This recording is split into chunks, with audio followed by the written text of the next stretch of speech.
Syria's civil war has left more than 130,000 people dead and forced millions to flee to neighbouring countries like Jordan. In the midst of this catastrophe, meet one extraordinary woman who remains focused on her work, changing lives for the better.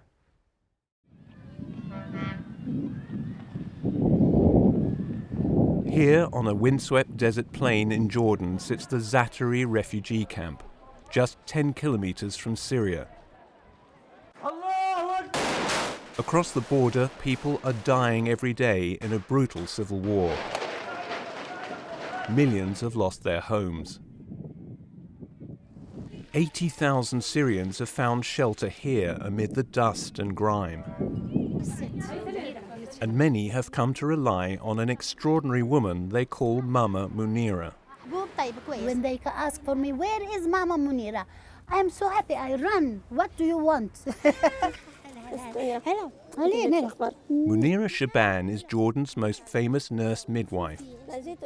She advocates for family planning, dispenses birth control and counsels pregnant women.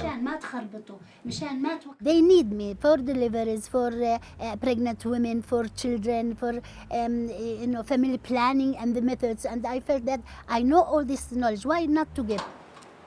And Munira gives a lot. She came out of retirement in her late 60s to work at Zaatari. Each morning she leaves her home at dawn for the 90-minute commute. Munira, I think she's a wonderful lady.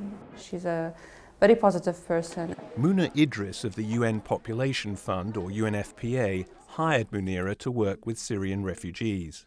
She's doing a very tough job and supporting in a very challenging situation. Munira is supporting patients like Nasriya Maslamani, who's pregnant with her first child. Nasriya lives with her husband Ziad and her mother in a 2-room tent. Fearing for their lives, they fled Syria in 2012, leaving brothers and sisters behind. They're worried about raising their son in the camp's unsanitary conditions. المخيم هذا فيه أمراض كثيرة.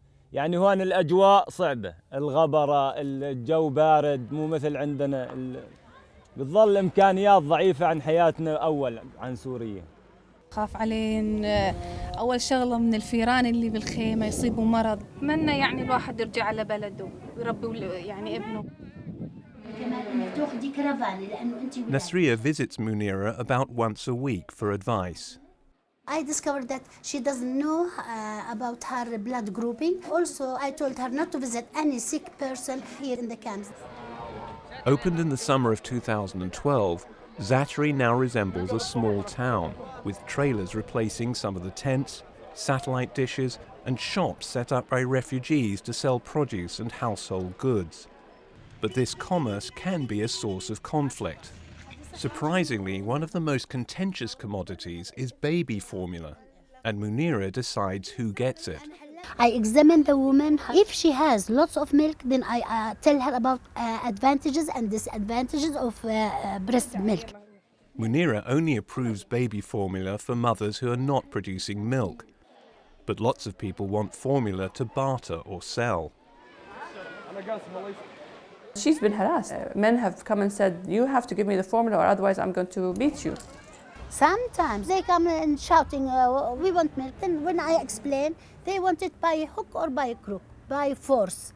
So I advise them, if they shout, never mind, because I got used to it. Munira is also willing to take on another controversial practice, one she believes is dangerous for Syrian girls. They like to get married young, 12, 13, 14, and they get children. If she is 18 or 20, they say she is خلاص, she cannot get married later. They think that خلاص finished. Many of these women married as teenagers and had lots of children. Now a widow, Amal had 4 girls by the time she was 16, and then she had 3 boys. One of her own daughters also had 4 girls by 16. معها 4 بنات، بنات صغار، يعني كل سنة وشوي هيك تلاقيها حمل، واحدة معها نقص وزن، والثاني عم ترضع هلا خلفتها بالمخيم إلى 8 أشهر صار معها نقص بالكالسيوم. Munira says that most of these women now agree that their daughters should wait until 18 before they marry. And they say yes, because she will not finish her school. She cannot read and write. How can she help her children to learn and to read and to send to the school? For all her warmth and knowledge, Munira's strength has been tested throughout her life. When she was only 15, she had to fight to study nursing when her uncle was dead set against it. He spit on my father. He said, "What, you want to send your daughter to be a nurse, to work in hospitals?" Before a long time, people, they don't like their daughters to learn nursing. But Munira prevailed and has never stopped learning. After becoming a nurse, she learnt to deliver babies and studied family planning at a time when that too was controversial. Many people against it. Even I remember in the clinic, I was talking with a woman and she asked the doctor, "I want to have a space between my child and the other child." And he told her, "How many children you have?" She told him, "I have 3. He said, go back. When you have 7 or 8, come back, I will advise." Munira kept taking courses at home and abroad, and soon she was giving them. Munira had her own show promoting women's health on Jordanian television. She became a well-known celebrity. After 30 years, the Ministry of Health could no longer afford to pay Munira, so she retired. Seeing a need for women's education in this poor section of Jordan's capital, Munira volunteered to set up a community centre. Here, women learned basic skills, even reading.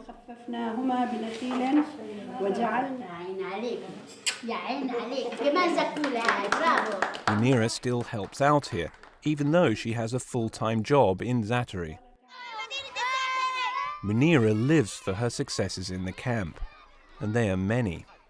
I am so happy that now, although I see lots of children there, lots of pregnancies there, but it's going on. Family planning is working very well there. When she's not at work, Munira grows lemons and limes in her extensive garden.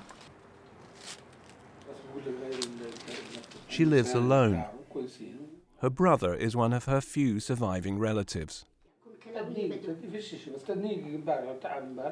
Munira's living room is lined with awards and honours she's received.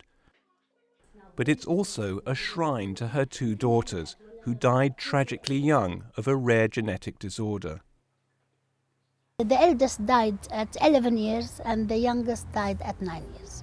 And I aborted twice male. God bless them. They are angels in the God.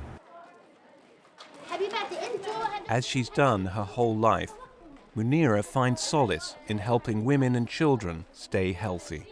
Sometimes when I go there, I feel so happy. I don't feel that I'm tired from the going and coming. I love my work. I don't feel that these people different than us. I think they are good women. They want to go home.